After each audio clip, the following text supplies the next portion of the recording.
Ya pastinya ini meresahkan kita ya, Betul. para orang tua khususnya yang kaum muslim begitu ya. Padahal sudah ada, kita kan selama ini berpatokannya ya, kalau udah halal, oh tenang nih. Udah.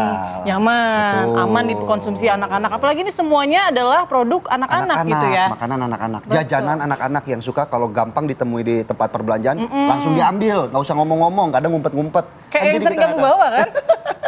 Philip Gitu. suka nih jajanan anak-anak misalnya. Yang penting ngambil tapi bayar, jangan sampai ngambil bawa pulang. Gitu. Betul. Dan ternyata pemirsa ya, temuan ini hasil koordinasi dengan BPOM dalam rangka menguji klaim halal produk yang beredar di masyarakat. Ya, tapi sebelumnya kita kenalkan dulu ya narasumber yang akan membahas. Ini sebetulnya salahnya di mana sih? Apakah memang produsennya yang melakukan penipuan begitu ya, mengakali ingredients, atau memang lembaga yang mengeluarkan sertifikat halalnya nih yang kurang teliti atau lolos gitu ya dari pengawasan mereka. Kita akan bahas bersama dengan narasumber. Di studio ada Bapak Muhammad Nadratuzaman Hussein, Sekretaris Dewan Halal Nasional MUI. Selamat pagi, Assalamualaikum Pak Nadra. Assalamualaikum Pak Nadra. Waalaikumsalam warahmatullahi wabarakatuh. Selamat pagi pemirsa. Selamat pagi. Dan juga melalui sambungan Zoom ada Profesor Elvi Anis Saati, pakar teknik pangan Universitas Muhammadiyah Malang. Assalamualaikum, selamat pagi Prof. Assalamualaikum Prof.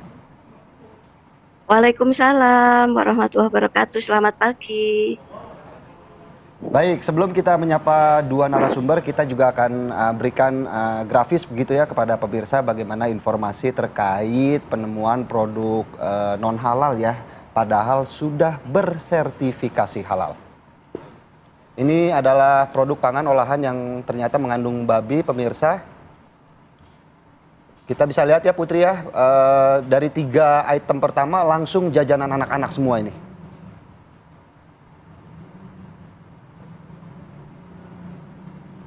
Dan kalau kita lihat produk-produk yang cukup mudah ditemukan di tempat perbelanjaan.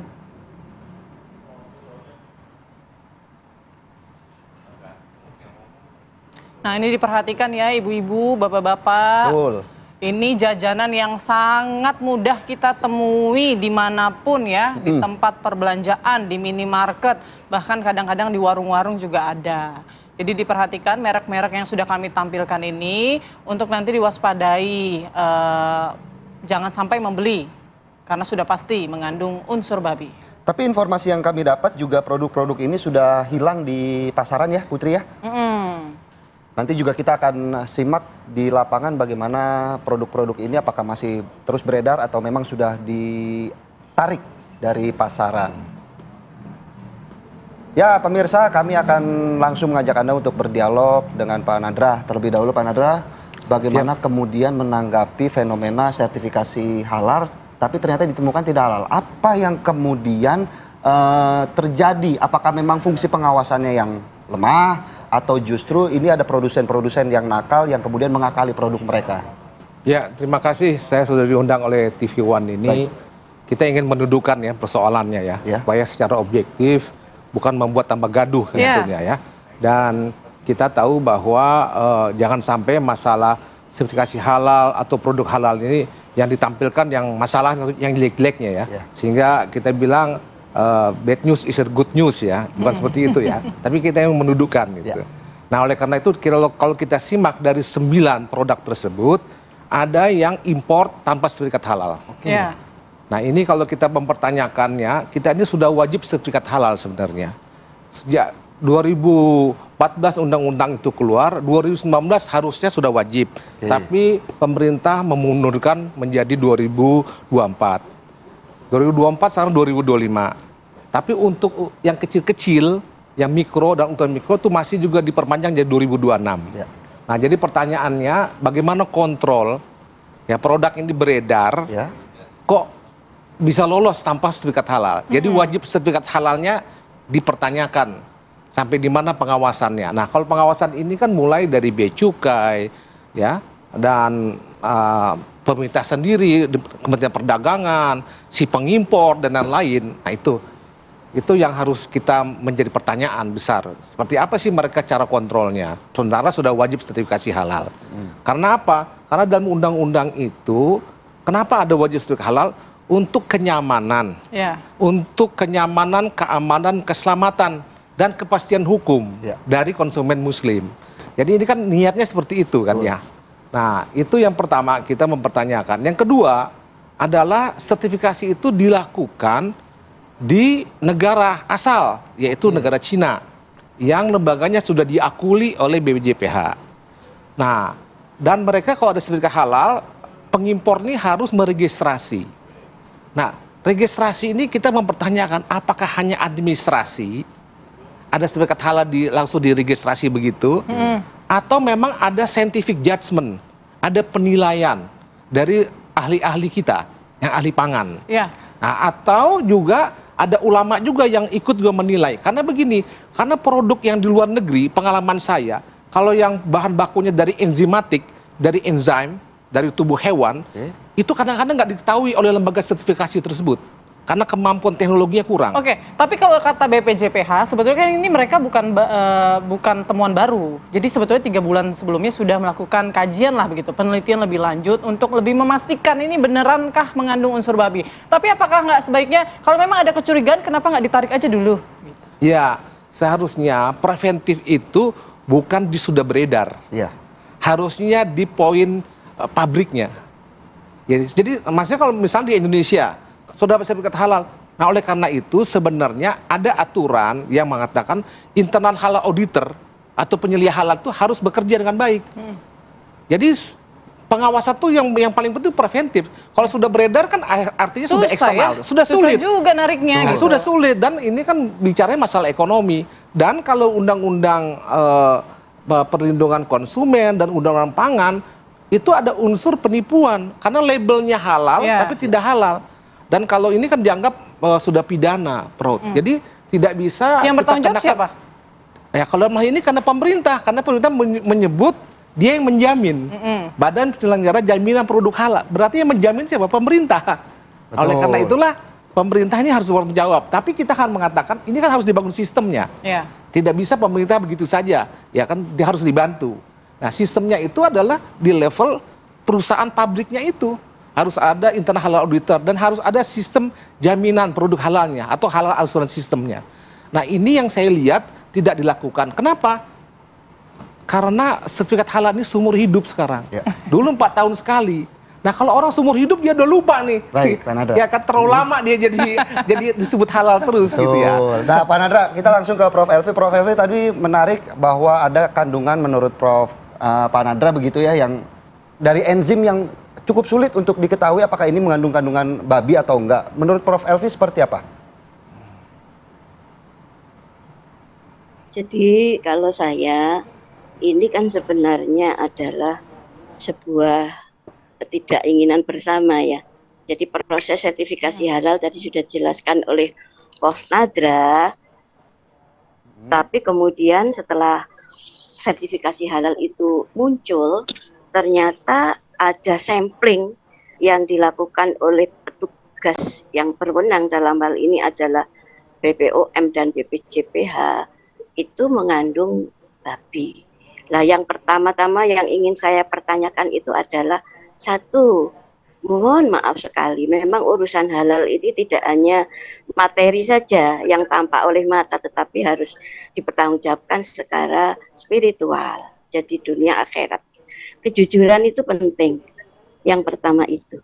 Jadi kalau sudah tersertifikat halal dan itu sudah menjadi janji dari seorang produsen atau pengusaha, maka itu harus dijamin keberlanjutannya sistem manajemen mutu tadi. Dan betul harus ada kontrol mutu industri, baik secara internal karena sudah berkomitmen tadi, juga dilakukan oleh eksternal badan pengawas ini. Sejauh yang kami tahu, kebetulan saya pernah menjadi kepala laboratorium ISO 17025 di kampus tercinta kami, Universitas Muhammadiyah Malang. Jadi untuk menentukan kandungan tadi itu valid atau tidak, yang pertama harus diketahui bahwa metodenya sudah terstandar, diakui secara nasional dan internasional. Kemudian metode-metode yang dilakukan pelaksanaannya itu antara laboratorium 1 dengan laboratorium yang lain, itu harus dilakukan uji kesamaan, namanya uji profisiensi. Nah ini saya mendengar juga ada berita bahwa ternyata perusahaan yang memproduksi tadi itu sudah melakukan uji ulang di laboratorium yang sangat terkenal dan profesional ya, kita tahu Sukovindo. Itu hasilnya negatif begitu. Jadi saya sedikit punya dugaan bahwa metode yang dilakukan oleh laboratorium di BPJPH, di BPOM, dan di Sukovindo mungkin satu tidak sama persis, atau yang kedua perlu dilakukan uji profisiensi tadi itu. Karena setahu saya kalau laboratorium tadi diakui standar ISO 17025 itu data dari laboran dengan ruang lingkup uji yang sama, minimal 3 laboratorium itu harus inlier. Tidak boleh ada yang outlier. Mungkin ini perlu duduk bersama menyamakan standar ya uji halal tersebut secara bersama-sama. Itu mungkin sehingga tidak ada perbedaan hasil. Baik Prof. Elvi, pertanyaan saya simpel Prof. Apakah sulit atau gampang untuk kemudian mengakali ataupun menutup-nutupi kandungan babi yang ada dalam suatu makanan, Prof? Ya sebenarnya kalau orang ingin berbuat tidak jujur ya cerdik juga toh Pak, dengan cara mengakali mencampur bahan ya sedemikian rupa, karena bahan-bahan yang terdeteksi itu adalah secara struktur molekuler kan begitu, interaksi kimia. Tetapi sebenarnya PCR yang digunakan oleh ketiga laboratorium ini saya pikir juga sudah cukup canggih. Yaitu tadi, tetapi kadang-kadang ngapunten itu terkontaminasinya bisa juga pada saat pengiriman, pada saat distribusi, ditransportasi. Makanya di Malaysia itu ada kontainer itu juga disertifikat halal begitu. Jadi sampai sedemikian rupa yang namanya sertifikasi halal itu dijaga pintu-pintu kontaminasinya. Begitu Bapak. Jadi kalau untuk mengakali di adonan, di formulasi, itu adalah caranya tadi itu, mencampur adukkan bahan-bahan yang sekiranya akhirnya ikatan kompleksnya itu menjadi tidak terdeteksi sebagai DNA babi. Begitu Bapak. Oke, ini pastinya jadi perhatian kita semua ya, terutama pemberi sertifikasi halal begitu ya. Apakah mungkin karena begini, karena kalau kita lihat semua bahan baku utamanya adalah gelatin. Marshmallow dan itu juga. Gelatin itu di dunia ini yang halal hanya 60%. Dan sering shortage, kekurangan. Sehingga mungkin saja perusahaan dia gunakan yang halal, tapi dalam kondisi tertentu dia mencari bahan baku ini sulit, maka dia pakailah yang mengandung babi tadi ini. Karena ini kan sumbernya dari kulit dan tulang yang diolah menjadi gelatin, jadi kolagen itu. Nah, kalau memang fungsi pengawasannya juga saat ini perlu dievaluasi begitu ya, bagaimana kemudian kebobolan bisa masuk ke dalam Indonesia, tapi perlu nggak sih kita juga mengecek mungkin laboratorium pemberi sertifikat halal ini apakah teknologinya mendukung untuk menemukan adanya kandungan-kandungan yang memang tidak dibolehkan gitu ya untuk masuk ke dalam produk halal. Sesaat lagi pemirsa kita akan bahas, usai jeda berikut tetap bersama kami di Apa Kabar Indonesia Pagi.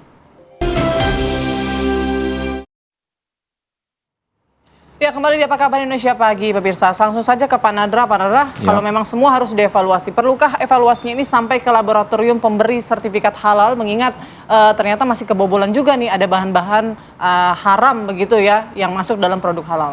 Ya, jadi dalam sistem sertifikasi yang dibuat oleh BPJPH, lembaga pemirsa halal itu, kalau dia melakukan audit, menelusuri bahan baku atau asal-usulnya, kalau dia mencurigai sesuatu, ya itu dia bisa menggunakan lab untuk mengecek. Jadi dia melaporkan nanti kepada Komisi Fatwa bahwa ini ternyata setelah dicek tidak mengandung babi atau mengandung babi. Itu dilakukan.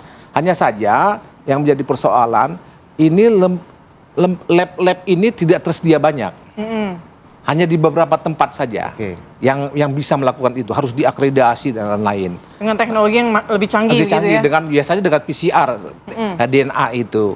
Nah itu dan ya boleh katakan yang jadi masalah sekarang ini kan para pelaku usaha ini kan merasa mahal. Iya. Nanti ada biaya lab lagi dan segala macam ya. Dan juga LPH kadang-kadang merasa nggak perlulah di lab lagi gitu ya, karena ini udah cukup. Nah, oleh karena itu menurut hemat saya memang masalah halal ini kan masalah hukum Islam, halal atau haram. Jadi memang dari hulu ke hilir ini harus dibuat sedemikian rupa aturan mainnya gitu, yang lebih detail gitu ya.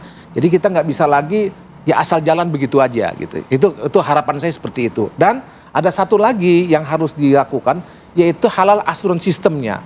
Bahwa SOP-nya bagaimana sih? Hari ini dia diaudit, dia halal. Keluar sertifikat halal. Apa besok dia melakukan yang sama? Harus ada SOP-nya.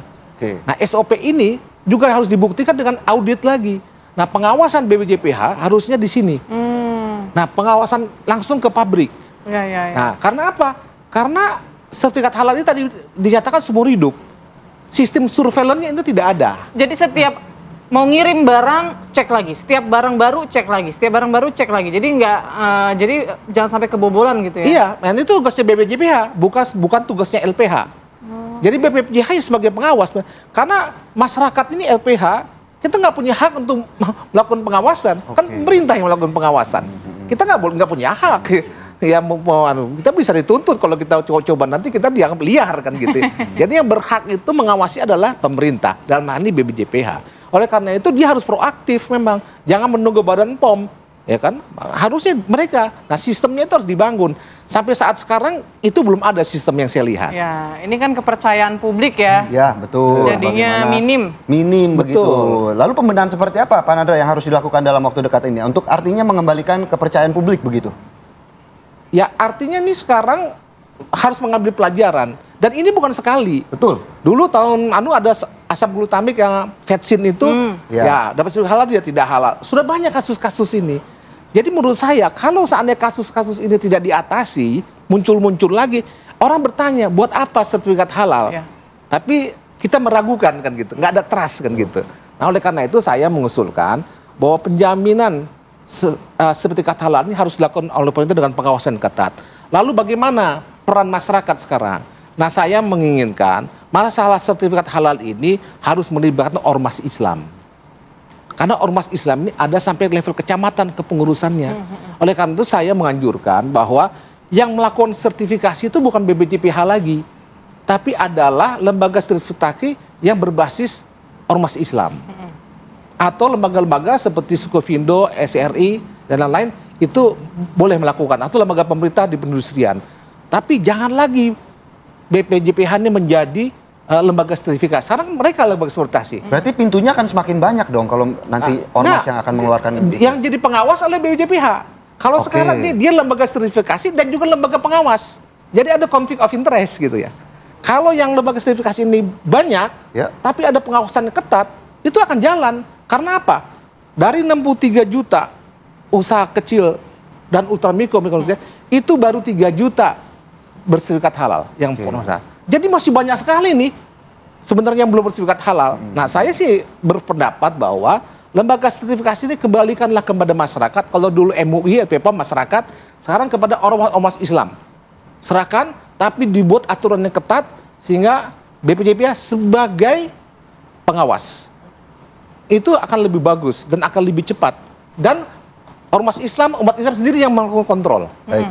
Nah, itu kan lebih murah kan artinya. Jadi pemerintah nggak terlalu berat dibantu oleh ormas Islam. Baik, Pak Nadra, kita ke Prof. Elvi lagi. Prof, kalau kita melihat bagaimana kualitas dari penguji ataupun lab-lab yang ada di Indonesia, apakah menurut Prof. Elvi sendiri sudah cukup mumpuni untuk kemudian mendeteksi kandungan haram dalam makanan, begitu? Jadi kondisi laboratorium halal di Indonesia itu sudah cukup baik perkembangannya, hanya memang belum banyak. Jadi masih terbatas lah, ada di beberapa lembaga tadi seperti Sukovindo di Bogor dan di Jawa Timur itu ada Sarasvati, kemudian di IPB, kemudian ada di Unpad ya, beberapa itu sudah memiliki uji halal. Hanya yang terstandar ISO tadi 17025 itu tidak banyak. Padahal kalau sebuah sertifikasi reguler, jadi ini kebetulan para pemirsa di rumah televisi TV One, ini yang ketahuan itu adalah sertifikasi halal yang jalur reguler. Reguler itu lebih banyak dilakukan oleh pengusaha menengah ke atas, jadi lebih ke perusahaan dan CV. Tadi Prof. Nadra sudah menjelaskan bahwa sekarang ini BPJPH kan juga sedang melakukan perbanyakan ya, percepatan sertifikasi halal safe declare yang dilakukan oleh UMKM. Lah yang UMKM ini tidak ada pengujian lab, itu kadang-kadang yang masih harus sangat ketat ya didampingi. Kenapa? Karena untuk menentukan titik kritis keharaman ini hanya dilihat melalui berkas saja. Jadi berkas bahan apa saja yang digunakan di dalam produksi dan lain-lain. Itu kadang-kadang tenaga pendamping halalnya itu belum begitu maksimal, mumpuni ya untuk mengetahui titik-titik kritis ini.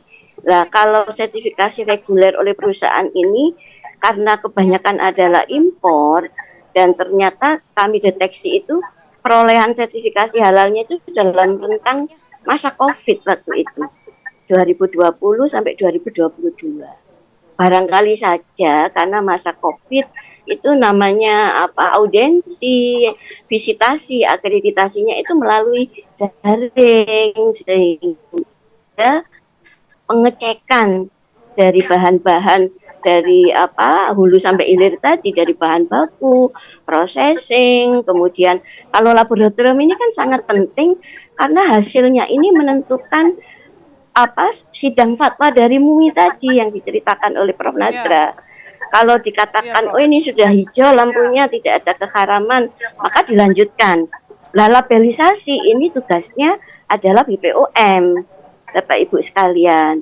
Jadi hasil uji lab itu menjadi sangat penting karena yang akan dicantumkan di dalam label dan yang menentukan di dalam sidang fatwa ini apakah kandungan babi atau titik keharaman itu sudah nol, sudah tidak ada.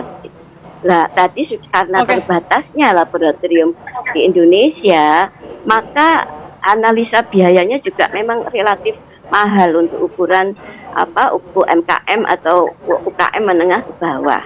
Nah, ini yang bisa melakukan adalah perusahaan tadi. Tadi seperti yang di awal saya sampaikan, kalau laboratorium tadi sudah terstandar ISO 17025, itu mestinya sudah sangat menjaga sistem manajemen mutunya. Tetapi tadi saya katakan, apakah antar laboratorium yang sudah standar ini sudah melakukan uji profisiensi bersama bahwa hasil analisanya itu sama hasilnya inlier itu. Baik, Prof. Elvi, ini kita juga mau memantau ya, pagi hari ini apakah masih beredar nih 9 produk-produk yang diduga ini atau bukan diduga lagi, bahkan memang mengandung unsur babi begitu ya. Sudah ada rekan kami, Josephine Kezia, yang berada di sebuah minimarket. Josephine Kezia, pantauan Anda pagi hari ini apakah masih beredar produk-produk marshmallow yang mengandung unsur babi di sana? Ya Putri, Philip dan juga pemirsa, memang masyarakat beberapa hari ini dihebohkan dengan adanya temuan dari Badan Penyelenggara Jaminan Produk Halal dan juga BPOM yang menemukan adanya kandungan babi di dalam snack-snack berupa marshmallow yang mana di dalam kemasannya memang ada logo halalnya, namun setelah diperiksa lebih lanjut ternyata ada kandungan babi di dalamnya. Tadi kami juga sempat memeriksa ke sejumlah minimarket di kawasan Jakarta Timur, ini memang sudah ditarik dari peredaran dan kami juga sempat menanyakan kepada pegawai di minimarket, memang sudah ditarik sejak beberapa hari lalu sehingga kami memang tidak menemukan adanya produk-produk marshmallow yang mengandung unsur babi di dalamnya. Dan kita akan coba tanyakan apa kata masyarakat mengenai hal ini. Sudah ada bersama kami salah satu masyarakat. Halo, selamat pagi Bu. Namanya siapa Bu? Bu Trisna. Oke, Bu Trisna tahu nggak Bu soal marshmallow yang kemudian ada kandungan babi di dalamnya padahal di kemasannya ada logo halalnya Bu? Ada logo halalnya, belum tahu. Kalau udah tahu ya kita harus nggak beli lagi lah. Takutnya kan namanya juga anak-anak ya. Takutnya ntar pertumbuhan anak di badannya takutnya kenapa-napa kan. Ya kalau bisa ya buat masyarakat ya lebih hati-hati aja. Tapi menanggapi adanya temuan dari BPOM ini seperti apa Bu? Ini kan marshmallow kan produk yang digemari anak-anak ya Bu, kalau dilihat-lihat ini kan makanan manis gitu Bu. Menanggapinya seperti apa Bu? Ya menanggapinya ya kita harus hati-hati aja, udah gitu aja. Kalau bisa sih ditarik aja produknya, kalau emang ada kandungan babinya, gitu aja. Tapi Ibu sempat pernah melihat produknya atau mungkin sempat beli nggak Bu? Sempat, kemarin pas pulang kampung kita beli, iya, anak aku beli. Beli. Anaknya umur berapa Bu? Umur 12 tahun. Iya. Berarti lagi senang-senangnya dengan makanan manis seperti itu ya? Iya, anak kecil kan lagi senang-senangnya. Kalau tahu tuh begitu ya kita nggak boleh beli lah. Kalau ada kandungan babinya gitu aja sih. Tapi ini kan Ibu kan kita tahu baru mau belanja nih Bu. Tadi sempat ngeliat di dalam Bu? Belum, aku belum sempat masuk. Iya, ngantar teman juga sih di dalam. Tapi kalau melihat selain di tempat yang di kampung kemarin, kalau di Indomaret yang di sekitar sini, maksud kami di minimarket di sekitar sini, apakah ada menemukan Bu marshmallow yang diperkirakan yang ditemukan ada kandungan babinya? Oh, ya nggak tahu ya. Ya soalnya kan kita jarang beli juga, tapi ada beli gitu. Tapi nggak tahu belum di sini masih ada nggak. Kalau di kampung masih ada di tempat-tempat ini. Iya. Oke, mungkin Bu terakhir harapannya seperti apa Bu? Ya harapannya ya hati-hati aja. Kalau bisa ya kalau ya memang ada produk begitu, ada kandungan babinya, ya kita harus lebih hati-hati dan kalau bisa ya ditarik lah. Ya udah iya. Baik, terima kasih banyak atas waktunya Bu Trisna. Selamat melanjutkan aktivitas. Nah, baik itu dia Philip, Putri dan juga pemirsa. Ini memang masyarakat banyak yang belum mengetahui adanya penemuan dari BPOM dan juga Badan Penyelenggara Jaminan Produk Halal mengenai adanya temuan kandungan babi di dalam snack yang berupa marshmallow yang tentunya ini digemari oleh anak-anak dan juga orang tua ini seringkali membelikan untuk anak-anaknya, dan tentunya ini menjadi perhatian untuk kita semua tentunya, dan tentunya kita akan sama-sama melihat apakah seperti apa. Dan tadi kalau kami melihat ke dalam ini memang tidak ada 9 produk yang di-list. Ini tidak ada lagi diperjualbelikan di sejumlah minimarket di kawasan Jakarta Timur. Demikian, kembali ke studio. Baik, terima kasih Josephine Kezia atas laporannya. Beruntung ya bergerak cepat seluruh minimarket untuk menarik produk-produk yang terindikasi mengandung kandungan haram meskipun bersertifikasi halal. Begitu, mengandung apa? Haram. Oh ya, mengandung gitu. babi gitu ya. Babinya jangan ke sini, jadi salah arti nanti. Langsung ke Pak Nadra. Pak Nadra, mungkin untuk memberikan efek jerah, sejauh ini apa hukuman yang bisa diterapkan kepada para penjual yang ternyata dalam tanda kutip nakal? Ya, kalau di Undang-Undang Jaminan Produk Halal tahun 2014 itu denda administrasi. Tetapi kalau di Undang-Undang Perlindungan Konsumen dan Undang-Undang Pangan, itu yang saya baca itu bisa kurungan. Sampai ke pidana. Ya. Tapi kayaknya sangat jarang untuk sampai ke pidana. Nah inilah yang maksud saya, bagaimana penyelesaiannya kadang-kadang kita nggak tahu. Secara adat? Mungkin secara adat.